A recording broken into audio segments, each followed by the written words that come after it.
Martel Bagyo, ganito kasi yan, ma'am. Kung hindi ko to ginagawa, ma'am, pwede na lang, I think to myself, pwede na lang gawin ng mga different news media outlet to create a narrative, lalo-lalo na yung mga against the former president. Mag-create lang sila ng narrative, ma'am, na ganito, ganyan. Nakita ko kasi yan doon nung nag-rally kami sa labas mismo ng ICC detention facility. Sinulat nila, walang permit ang mga ganito, ganyan. Sabi ko, ano walang permit? Meron kaming permit. Without even asking us na kami ang kumuha ng permit.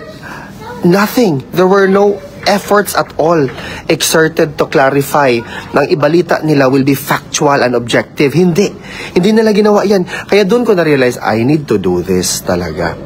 Para walang ibabalitang masama. Buti pa yung SMNI. Totoo, ang SMNI, walang anggulo, walang mga whatsoever.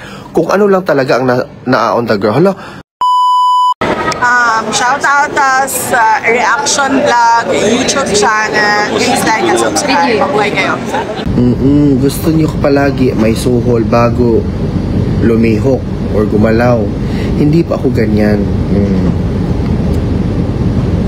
Well, Jam Magno is Jam Magno. I don't have anything to say about her. That's her. It's her choice.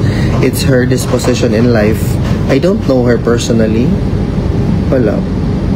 And I'm pretty sure he's just going to refer to me as a bogso. I don't want to, hindi pa man kami wala man kami nagsugat or whatnot, blah, blah, blah. Again, we are entitled to our own opinion. And if that's her opinion, then so be it.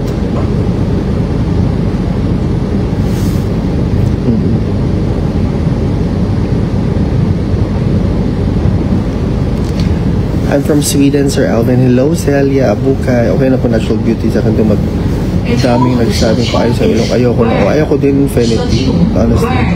Pakla paro, walang to. Correct. Kasi hindi nyo makaya na gumawa ng mga bagay para sa bayan, pro bono. Hindi nyo yan kaya. Kaya, palagi lang kayo naghingi ng pera. Mag-wait kayo na before nyo gawin ang isang bagay na pwede nyo namang gawin, ay hindi din naman kayo ma-blame kung ganyan sa inyo. Pera-pera lang yan. Hindi nyo kayang gawin ang isang bagay para sa bayan at sa future ng inyong mga anak at kaapu-apuhan. Kasi, ang gusto nyo ipa-perpetuate na actions na dapat i-follow by the next generation or future generation is to make suhol.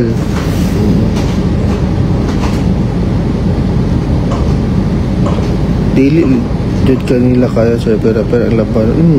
Hindi nyo kaya ang ginagawa ko. Kasi hindi kayo pwedeng, you will not even shed your personal money for the country and for the cause that you value or that you care about. You don't do that. You will never do that, these kind of things. Because you think I am stupid, that I am spending my money on things that you probably characterize as a lost cause. But I'm telling you, that's not the case, and that will never be the case, because I believe if I stand on something that embodies my principle, what I value, ganito ganyan, that has for me a direct or indirect effect to the country that I love, ganito ganyan, so be it. Yan po ang punto ko. So you cannot tell me otherwise na nababayaran ako. Tell me, sino nagbayad sa akin? Show to me.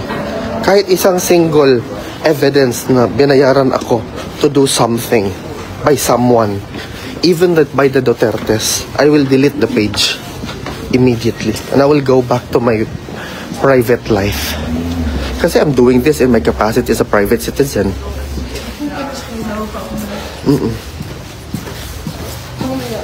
This is really what I see as public serbisyong publiko talaga to. I don't have a salary, I don't have whatever, but it seems that my voice as a private citizen echoed clearly and resonates to those. Oh, hala. Tangina.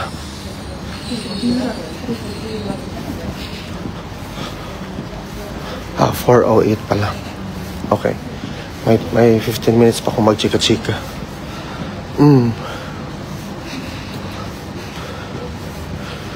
Huwag Yan, that's the real talk there, mga kababayan.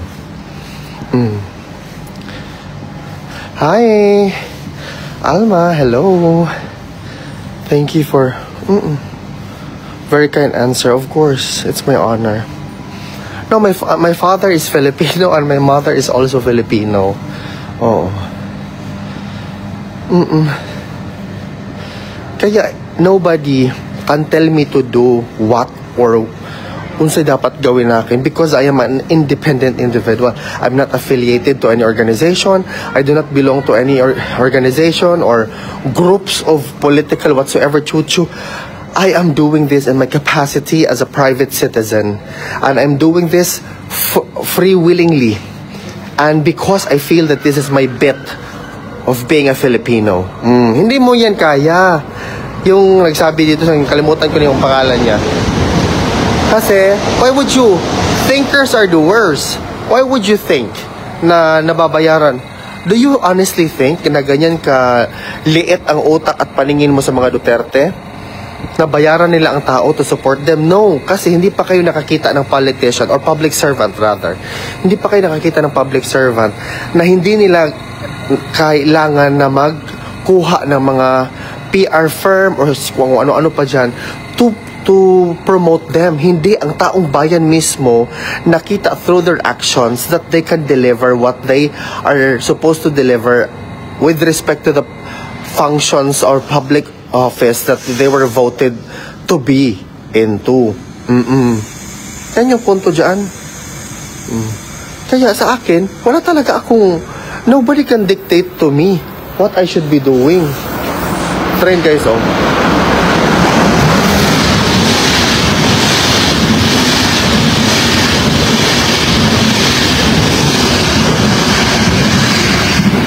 That's why, mga kababayan, I am free to say whatever it is that I feel like saying as long as it is within the bounds of the law.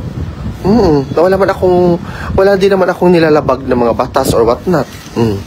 Because clearly, I'm doing this in my capacity as a Filipino.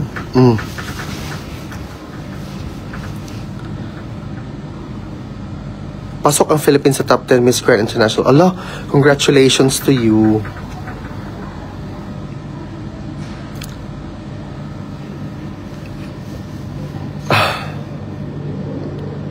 Ako nagbayad ng €1. Hello. True, Sir Alvin. Tinig ka lang sa lalamunan. Oh, correct. That's why you're trying to silence me or whatnot. Kasi nga, yung mga best practices ko noon ninyo, hindi nyo na nagagawa.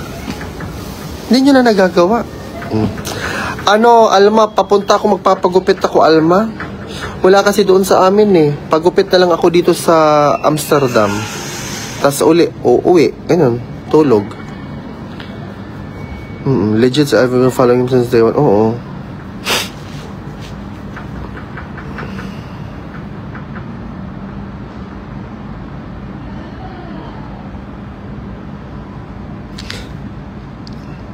Although it would have been very convenient and easier to accept suhol.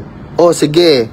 Muna imong allowance for 1 month. Hatagan ka, bigyan kita. Kasi dito, Europe man dapat, di ba? Bigyan kita dito ng ganyan. Pamasahe pa lang, pagkain mo. Gawin mo yan, araw-araw dyan sa Duterte Street. Oh, yung sarap sana ng ganun gang. Sa totoo lang. But, pag ginawa mo yon, nawawalan ka na din ng validity as a supporter doing this voluntarily. Yan po yung punto de vista ko dyan.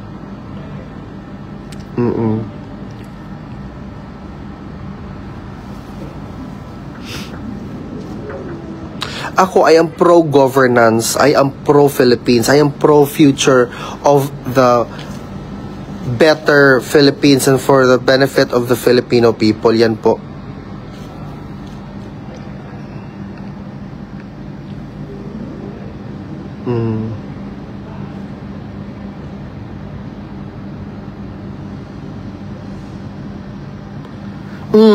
Kasi alam nyo, Ma'am Myrtle Bagyo, ganito kasi yan, ma'am. Kung hindi ko to ginagawa, ma'am, pwede na lang, I think to myself, pwede na lang gawin ng mga different news media outlet to create a narrative, lalo-lalo na yung mga against the former president. Mag-create lang sila ng narrative, ma'am, na ganito, ganyan. Nakita ko kasi yan doon nung nag-rally kami sa labas mismo ng ICC detention facility. Sinulat nila, walang permit ang mga ganito, ganyan. Sabi ko, anong walang permit? Meron kaming permit. Without even asking us na kami ang kumuha ng permit. Nothing. There were no efforts at all exerted to clarify na ang ibalita nila will be factual and objective. Hindi. Hindi nila ginawa yan. Kaya doon ko na-realize, I need to do this talaga. Para walang ibabalitang masama. Buti pa yung SMNI. Totoo, ang SMNI, walang anggulo, walang mga whatsoever. Kung ano lang talaga ang na on the ground. Hala,